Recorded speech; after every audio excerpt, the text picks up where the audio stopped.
Hello there, ladies and gentlemen. My name is Andrew, and I have some thoughts. We switched up the setup a little bit. Let me know if it looks any better.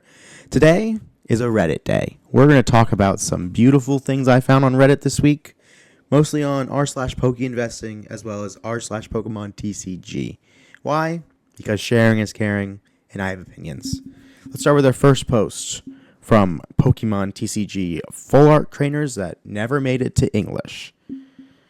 Oh my goodness, this tag team is beautiful. I am a huge trainer collector. This one is the next three. This one, and this one are three that I hope to both own someday. All three of those beautiful starters with all three of the OG characters, red, blue, and green. Not to mention also talking about this Erica. That thing is a very expensive card. As well as, I believe she's called Yellow Hat or Sunflower Lady. Gorgeous cards. Then we have some other trainers. Some more tag teams. Don't know who that is. I would love to learn. A worker. The black and white days take me back.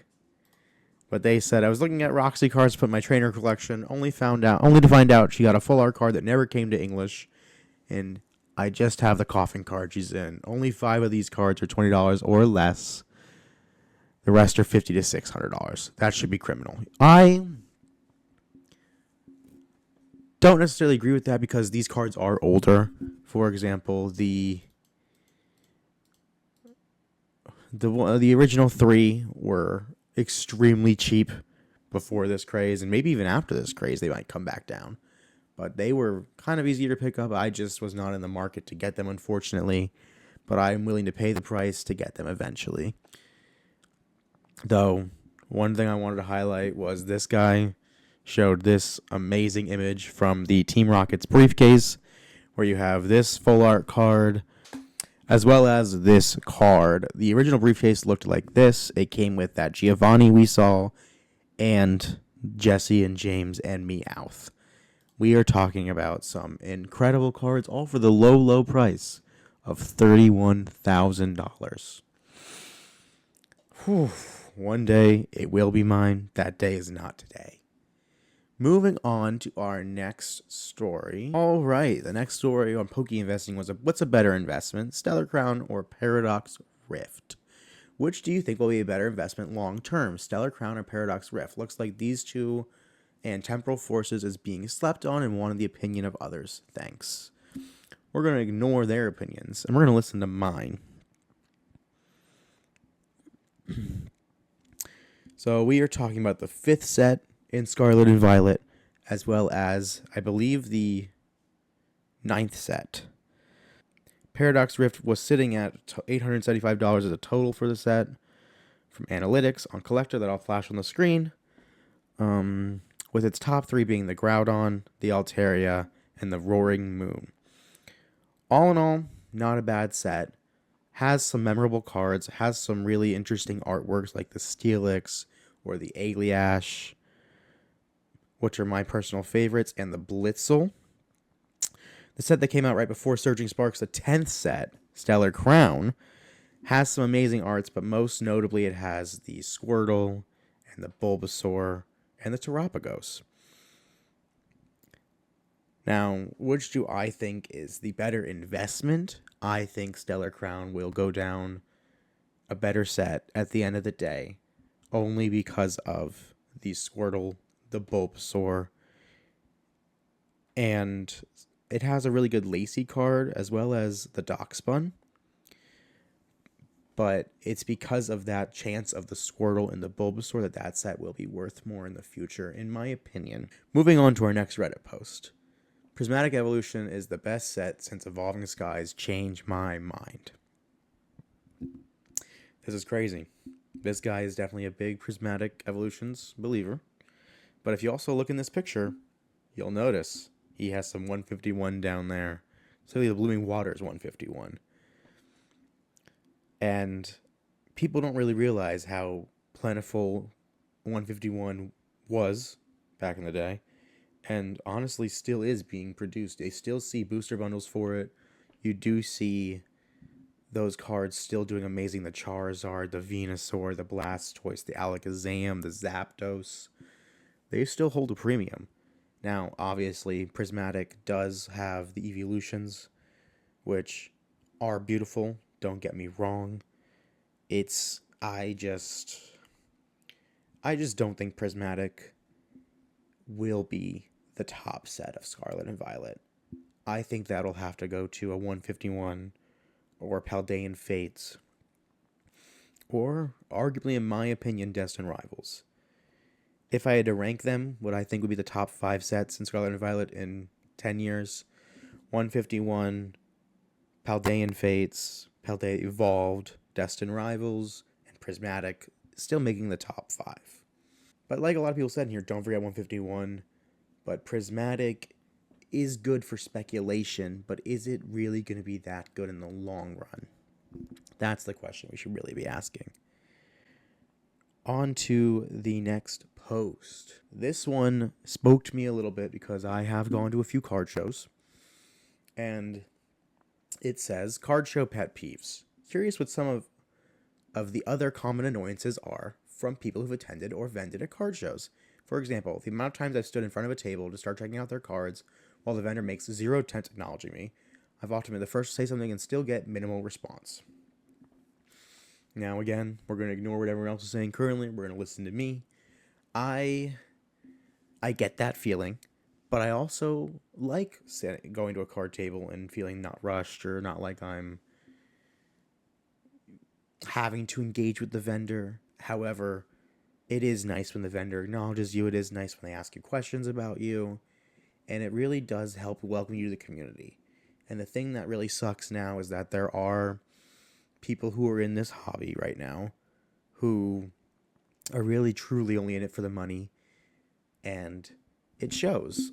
Vendors like Jar Top Collectibles, Coops, or even Pokey Beard and Beard Dad are really the spotlight in this hobby, showing that people who are true collectors and who truly love Pokemon are invested in it, but also love to help the community out.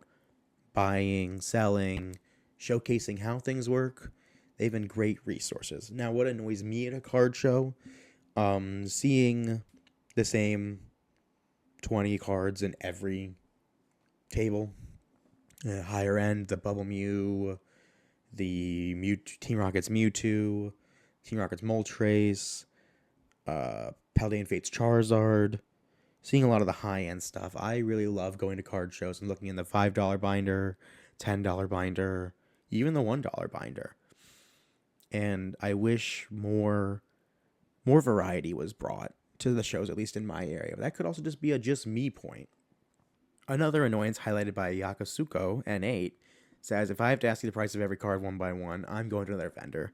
And now I understand that in this hobby, it is extremely hard to price everything the day before and not have to worry about volatility.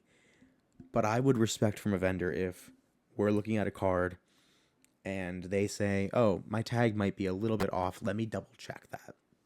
Because at the end of the day, the price could have gone down and I could have overpaid, or the price could have gone up and I would have underpaid them, which would be nice for me or even bad for me. But let's keep it fair in the hobby is really where I would be going with that. And the other thing that I've also seen here from Beer Magic, sick name, the increase of sealed product at scalper prices or at high prices. I remember when Heatwave Arena came out, and I was vendors there selling a box for $120 a piece. And I really wanted to open that set. I really wanted to mess around with that set and pull some of those beautiful cards in Japanese, but I couldn't justify that knowing that the MSRP on those is $50 to $60. It's really $40, but to get it over here, I get you to pay a little more. And that's just the kind of thing that sucks, is that it's been really hard to go to card shows and not feel sad that things have definitely changed, and they've changed for the better and for the worst, in that I can't go to a card show and pick up a few cards for less than $100 in this market, sadly.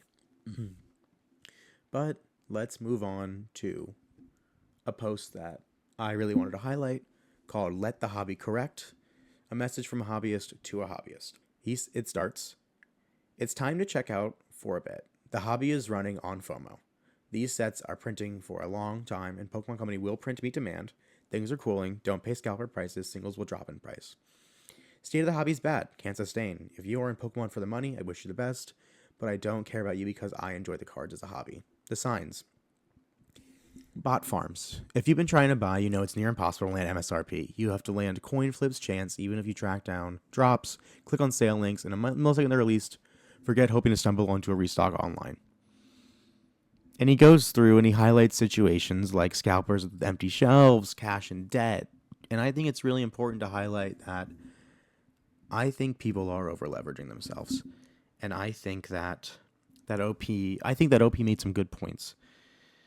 The Pokemon Company definitely has to be aware of the situation. I think it showed in the drop on Monday and Tuesday of this week, Thanksgiving week, that there was a lot of stock for the newest drop. It lasted longer than any other drops that I can remember recently.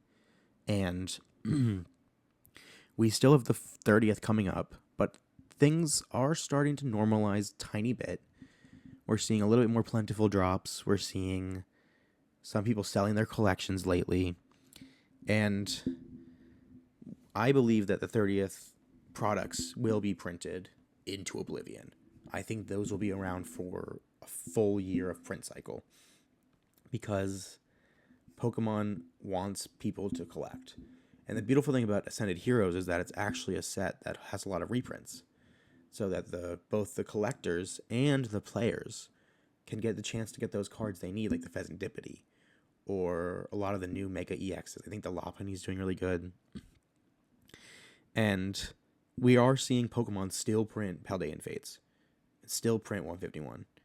We just saw a redrop of the Stellar Crown ETPs. I think the hobby's healing, and it shows that all the speculators and the hype people can't run the market the way they used to. Phantasmal dropped, but no one expected it to. So I think we'll see some correction. I think we'll see some difference. But I do want to know your thoughts. What do you think about this hobby currently? On to a fun story. Well, at least I think it's fun. I just learned why people only collect sealed or only buy singles. Lost over 1K from opening packs. Wild title. I got back into the hobby earlier this year and immediately got hooked on the fun of opening packs. Initially, my luck was pretty good. No matter what I opened, I never feel totally ripped off by what I pulled. So this month I saved up, went big, and buying a bunch of sealed stuff at MSRP or decent prices. I thought I'd make a fun day opening them all. I opened around 240 packs and got totally burned. Even the 30 packs of Crown Zenith, which was supposed to have good pull rates, I only pulled $1 VMAXs. Got cooked from 70 packs of Phantasmal, only pulled the Piplup, along with a few other sets. This was all sleeved or box stuff I acquired from different places, so I wasn't tampered with. Just bad luck. Ultimately, my fault for getting hooked on the gambling aspect. In hindsight, I could have used that money just to buy the singles I wanted. Anyone else learned the hard way.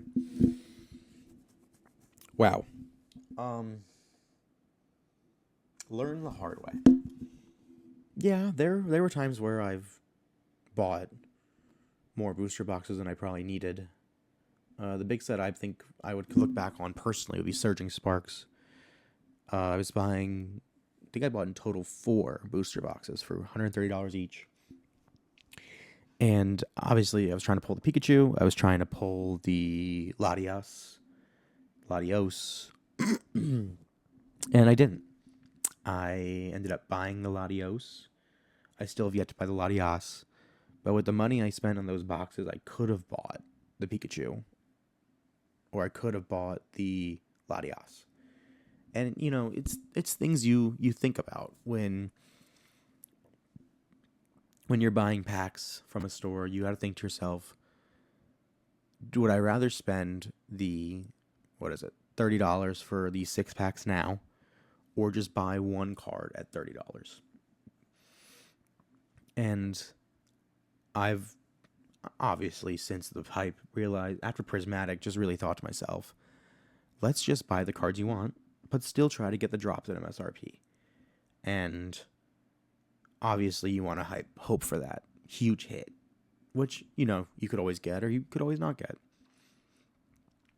Personally, I buy the singles and I buy the packs knowing that no matter what I get, I'll be happy with it. And it's more for the fun between me and my partner than it is for the investment's sake. And what I've found is the best part of it is getting a new binder and just starting a master set just to see how good my pulls were and see what my percentages were. I'm a numbers guy. I love diving into the Excel sheets and seeing, wow, I pulled all the fire cards out of this set, and that's really cool. So it's really the little wins and the little things you can do to make the hobby more fun. On to my favorite question and the last question of the day. Which one has more room to grow? Now, number one, we will highlight the first comment that says grow those pixels, because if you look at these images, they definitely need some pixels, but we can go card by card. So let's start. This has 5 cards in it. It has the Zekrom, SIR from Black Bolt. It has the Ethan's Ho-Ho, SIR from Destined Rivals, Lily's Clefairy from Journey Together, Pikachu, EX, SIR from Surging Sparks, and the Machamp V from Astral Radiance. Which one has the most room to grow? Before I even really look at the prices, I know this card is pretty high up there. It is a gorgeous card. I'll put an actual picture that's cleaner on the screen and the value of it. I think this has a little bit more room to grow, but I don't know if it'll grow the highest. Ethan's Ho-Ho is a truly underrated card in my opinion.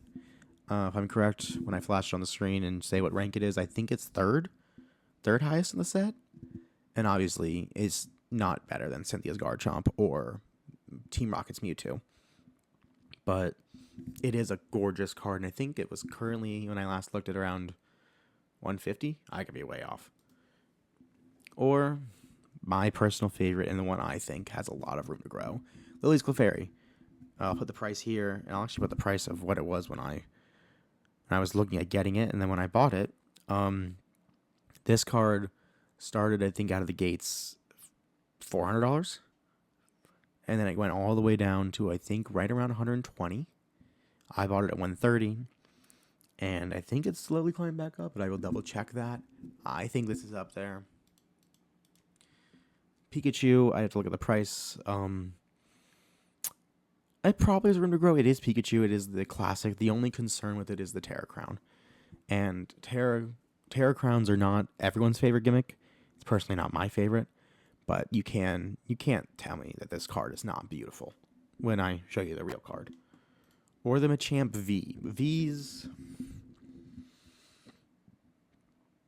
are hard to predict in that this was a gimmick from the Sword and Shield era, but also this was really, if I'm being honest with you, an SIR or an IR card. I'll put the price up here, but I'm not certain how much more room this has to grow. If I were to truly answer this question, my money would be on the Lily's Clefairy or the Ethan's OO. But, ladies and gentlemen, that was the Reddit review with Andrew. And let me know your thoughts down below. Which Reddit post did you like the most? Which did you agree with? If I was wrong, tell me I'm wrong. I'd love to look forward to the conversation. I'll see you guys in the next video.